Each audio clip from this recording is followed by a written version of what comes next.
Hello everyone, TLSG here, back again with another daily Marvel Snap video. So today we have a build that has been around the block.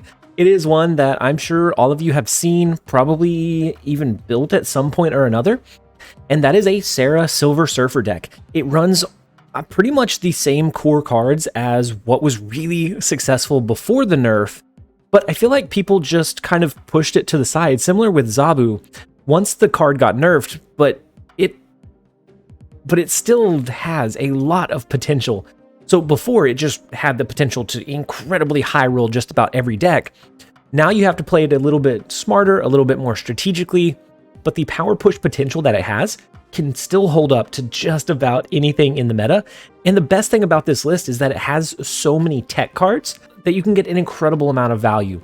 You have two ways to block a potential Galactus in your Cosmo and your Polaris, or even your Juggernaut. You have three ways to block a Galactus playline. You have Thanos value in the Killmonger to destroy the Thanos stones if they're running a Khazar Zoo style build, which has kind of started coming back up in some places. The Killmonger value is insane. We also see a lot of Sunspot drops and allowing them to skip and floating energy from one turn to the next to give reduced cost She-Hulks and Infinauts, and you get some insane Killmonger value there as well, because a lot of people have kind of fallen into a false security and they don't always immediately drop armor into their Sunspot lane, and that gives you a window of opportunity. And then the rest of the cards are just phenomenal value. Mr. Fantastic is great at that reach. Brood is just the core bread and butter with the Silver Surfer. Whenever you play Silver Surfer and Brood, it's going to be at minimum a 12 power lane, whereas before it was at minimum a 15. And then if you play your Silver Surfer in that lane, then it's 14, and you can still hold up and still push some really big value into those lanes when you need to. And then the Nova to partner with the Killmonger is beautiful Juggernaut value. I have had a lot of success with it, and I want to do a little bit more raw videos. So this one I'm actually going to play 5 games in a row. And not to say that a video could ever be kind of like the Ghost, where it's like a 1% win rate, but if it's running less than a 50%, I'm going to continue to tech and tweak and change and experiment until I can get it working where I feel comfortable showcasing it. And so I think my videos will showcase a few more losses now. Of course, it is a small sample size. 5 games is a very low sample size. And so with the brief deck explanation out of the way, we're going to go ahead and jump over into a couple of games. I hope you guys enjoy. All right, so we are here with the standard Silver Surfer deck.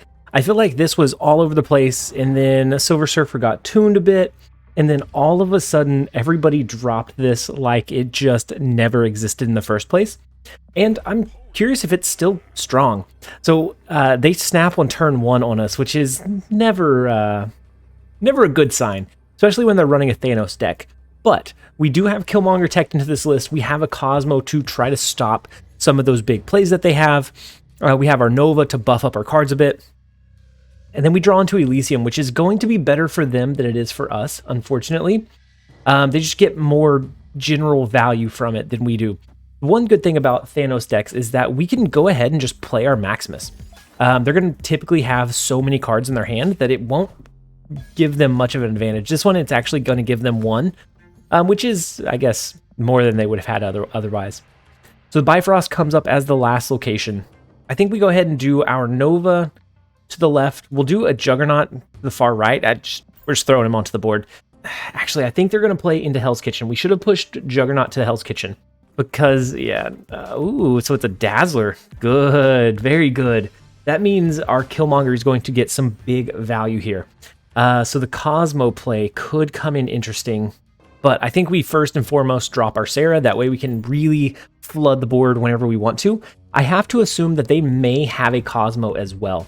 So they do the Reality Stone. Oh, it discards our Cosmo. What does it discard from them? Their Valkyrie. That's unfortunate. So the Blue Marvel comes down. That's good for them. They have the Time Stone. They have a lot of 1-cost cards. We're going to be able to pretty much downsize their Dazzler and just about anything else we need to do.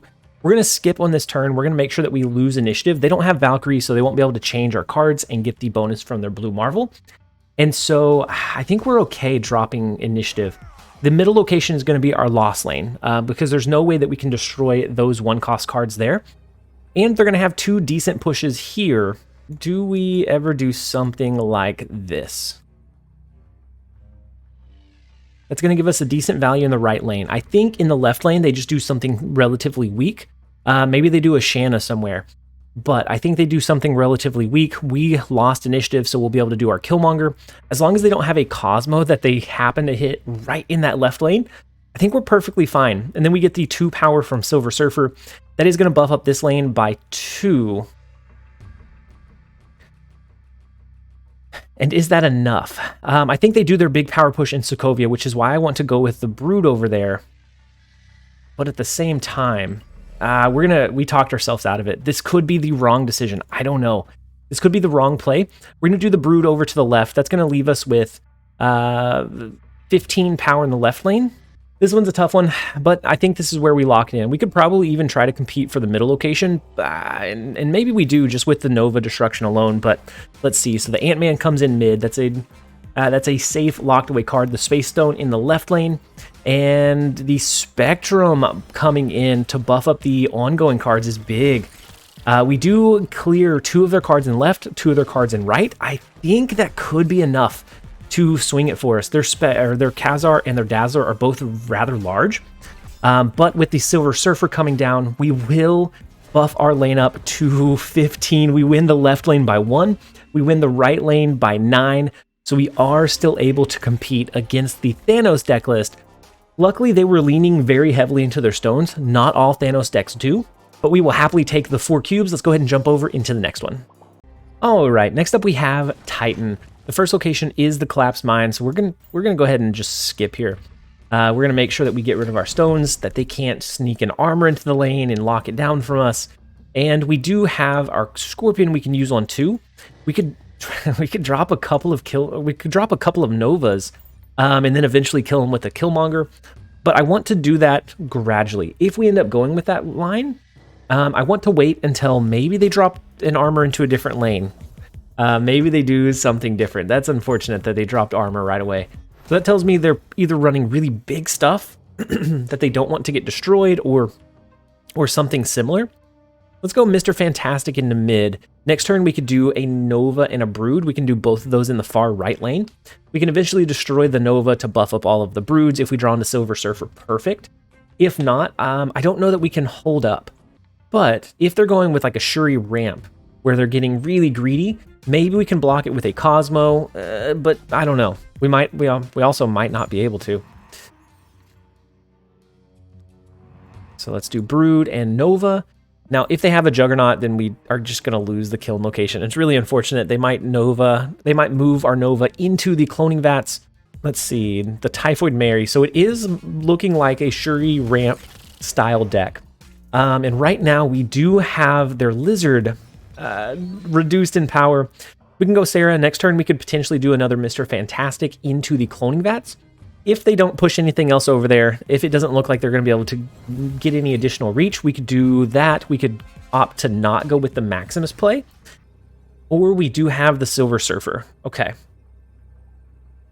So they use Shuri on turn 5, which is definitely not their ideal play path, and it's going to limit the high roll that they can do. Do we go with Maximus and then Killmonger and then Silver Surfer? That's going to add 1 here. It's going to add 1 overall power, so that brings them up to 10 and then an extra 6. And they can't do anything plus the Arnim Zola. So I think we're fine to do the Maximus. We can do the Killmonger, and then we can do Silver Surfer to the left. That gives us a tiny bit of extra power just in case they just try to outpower us there. And I think that gives us the best possible chance by spreading out our power. And we do get the retreat. Dropping Shuri on 5 is never ideal, especially if you're already kind of down in pacing. And so we will take the second win, the second game, second win. Let's go ahead and jump over into the next one. All right, next up we have What Am I? The first location is Project Pegasus, so we can actually play a lot of our cards onto the board, but we also don't want to overshow our hand too much. I think we're just going to go with the Scorpion play. We have the Nova, the Lizard, but we can curve all of those out pretty easily and maybe in a more efficient way. So I think we wait, we hold off. We see the Hood, Quinjet, and Moon Girl. So they're doubling down. They're leaning in on like a She-Hulk style combo, I imagine, like a She-Hulk and an Infinite. Maybe even like Titania and Double Demon that they just now have. So I think we hide our Killmonger in the Dark Dimension. We try to make sure that we can't flip first so that we can take out all of their 1-cost cards that they'll have on the board on that last turn. Mindscape's actually better for us than it is for them, I imagine. And the reason I say that is because typically with Moon Girl, they're going to want to skip on turn 5. Maybe they use a magic in Mindscape. And if we think they're going to go with that, if we see like a Psylocke or something, ooh, the Maria Hill is interesting. If we saw a Psylocke or something to ramp them up, we would probably push our players to try to cap out the Mindscape location. But instead, I think we're going to go with a Polaris to pull a Quinjet or a Hood over here. We can go with a Nova into the Dark Dimension. We can then lock in the last slot in that lane with our Killmonger, and I think we're in a very, very good spot. Because they're going to be able to do maybe one Devil Dino, but if they duplicated it, we get one of those as well. And we're going to get a lot of resources from them. Not if they flood the board. Okay, so again, we want to lose initiative going into that last turn and then be able to swing it in our favor. So right now, they're going to have no power in Mindscape after the Killmonger goes off, which is nuts. We can do the Killmonger here. All we have to do is get more than 4 power in Project Pegasus, and we have already 2 queued up with the Nova. I think we can swing that. If we get the Silver Surfer, then we actually get that power here. Okay, so wow. So they have initiative. They definitely have initiative. We sent them a Sera and a Juggernaut. So we know that if we play Juggernaut, if we play a card here, they can push it off. Wow, what a interesting bunch of cards. We can't do, I almost messed up. I almost did Sunspot. We can't do the Sunspot, or we don't want to do the Sunspot rather. Let's do the Sentinel and the Wave. So they didn't have the She-Hulk. I don't know what they were running. I don't know what kind of hodgepodge they were running here. But we're gonna do the Sentinel and the Wave. That should easily swing the Project Pegasus lane, and hopefully we have enough power in the middle to win as well. And so they throw the Chavez into the Mindscape. They have initiative going into that turn, so they should flip in the Dark Dimension first. Okay, so the Demon, good. The Double Demon is not going to give them value. The Blue Marvel could have been dangerous in the Project Pegasus. Luckily, we have our Nova and our Mr. Fantastic to give us some value to the sides, but we are going to take out their middle lane, a big chunk of their middle lane. And we're going to buff up our cards in the process, and we sneak away the 2 cubes. That feels good. That feels good against the Moon Girl Double Down deck, which looks more like a zoo than the She-Hulk Infinite version. But nonetheless, we were able to find a way to win. That is 3 games in a row where we were able to sneak out and find ways to win. Let's jump over into the 4th. All right, next up we have Owen Lee. And I feel like I lose to Owen Lee every single time we play.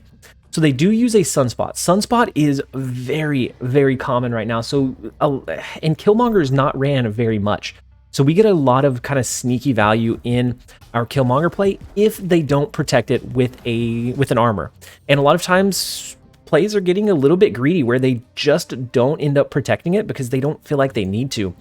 Now, Elysium is interesting here. That means that nobody can play cards into the Plunder Castle directly. Because if it's a 6-cost card, that's going to be a 5-cost card.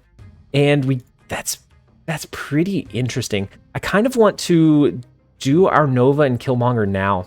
But we won't. We'll wait. We're going to do Brood. We're going to do Brood here. And we're going to take the gamble that they're not going to protect their left lane with armor this turn. So the Jubilee, okay, the Jubilee is big. And we may snap right after this. We're feeling pretty confident. The She-Hulk is big. This looks like a kind of maybe a Sera tech deck. But we are feeling fairly confident. We could do our Sera. Next turn, do a Nova. Actually, we don't even need to do Sera, do we? Let's do Cosmo over here. Let's go ahead and I'm going to go ahead and do our Nova and Killmonger just to make sure that that gets cleared. And that will give us some extra spacing. This lane will be capped out. But if we draw into our Silver Surfer, perfect. If we draw into our Mr. Fantastic to push power into Plunder Castle, that is perfect as well. And so they skip here. Ooh, interesting. They were just going to let their Sunspot absorb some energy, but no such luck. The Killmonger value right now with Thanos, with these like value Sunspot builds, is just incredible. We could do Juggernaut to try to push their cards out of Washington, D.C., but I don't think we want to. I think we want to hold and hope that they can't outpower us here, and or here. We're just gonna skip here. We're gonna skip here. Maybe we get Silver Surfer and we can do Maximus and Silver Surfer. Maybe we get Mr. Fantastic. We can do Maximus and Mr. Fantastic. Ooh, so they try to change the Elysium, or they play Silver Surfer over there. But it's not enough to change it. So we do get Silver Surfer. Interesting. They can't change Elysium. They can't push any cards into Plunder Castle. They can do some big plays here or here. Is Silver Surfer going to be enough to give us that tiebreaker? They used Korg, so it could be the version that runs Hawk. Maybe they're running Darkhawk, and it's going to be a 9 power play. But we have a lot of 3-cost cards out on the board. I think we're in a decent spot. Let's go ahead and lock it in. I'm okay risking this. Okay, so the Hawk and the Mystique, so 9 power each. The Mystique is only 7. I think we still have an okay shot. Once the Silver Surfer comes down, wow, we win by 1.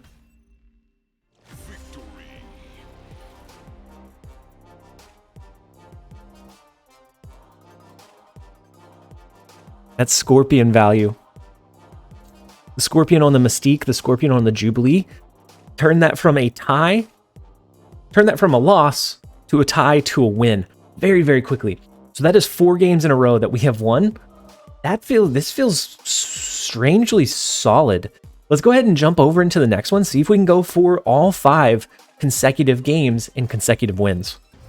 All right, next up we have Titan, and part of me kind of hopes we lose. Not for any other reason than for people not to be like, you're full of it, you didn't win 5 in a row. Because during live streams, I never win 5 in a row.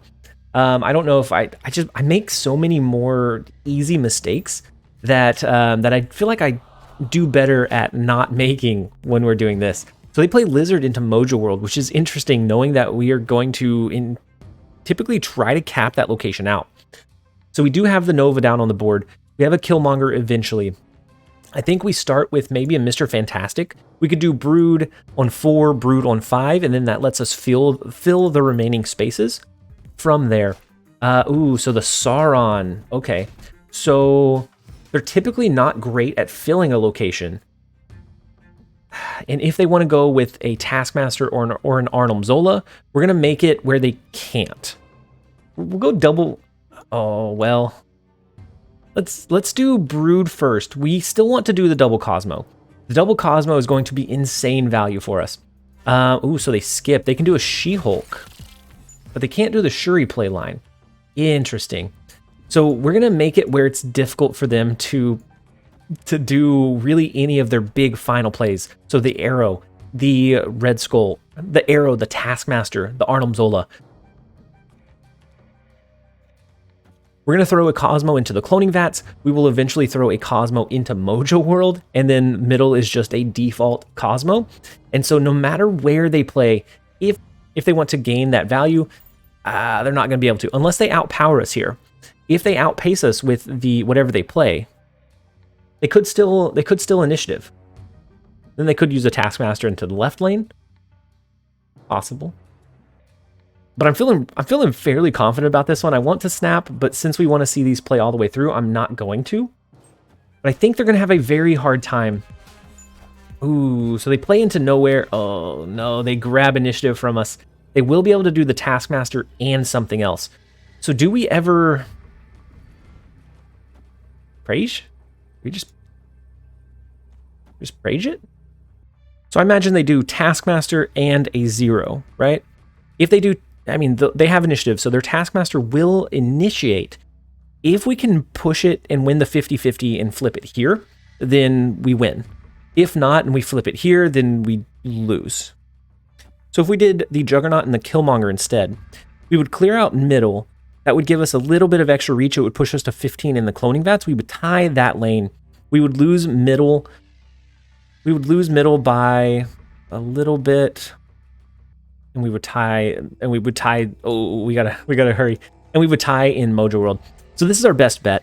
They're going to do Taskmaster and Zero. Arrow and Ebony Maw. Interesting. So we're going to push both of those away. They both stack into middle. No way. Okay, well that is 5 in a row, guys. We got very lucky. That was a 50-50 flip still.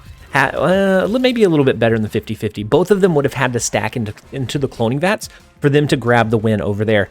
Beautiful, beautiful Juggernaut value out of that game. They definitely didn't get their high roll, but we will absolutely take it where we can. That is 5 games in a row. I know that we want to see more losses, but to do that, you're going to have to check out our next live stream. I'll run this a little bit further, a little bit more in depth. And so make sure you're following us over at twitch.tv/TLSG. That's where I will be live streaming this deck a little bit further, so that you can get a better feel for how it truly navigates and runs. I hope that you guys enjoyed the video. If you did, make sure to leave it a like and a comment down below. And as always, this has been TLSG. Later, guys.